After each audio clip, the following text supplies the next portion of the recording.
Eesti vanglates on väga palju vene emakeelega kinnipeetavaid. Oma tulevases töös peame tagama järelevalve vanglas, olema juristid ja sotsiaaltöötajad.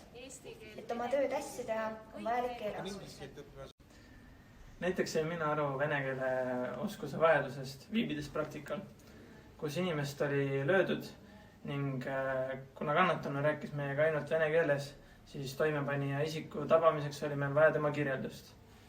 Tänu heale keeleoskusele ning õpitud erialasele keelele tabasime mõnikümmend minutit hiljem ka teo toimepanija. Kui vene keelt kõnelev kinnipeetav kurdab südamevalu üle, on minu kohustus talle tagada arstiabi kättesaadavus.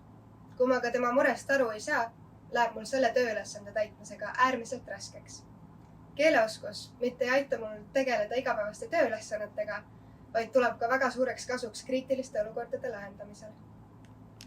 Päästetöötajana on erialase vene keele oskus sellepärast vajalik, kuna Eestis kõneleb ka väga palju rahvast just vene keeles.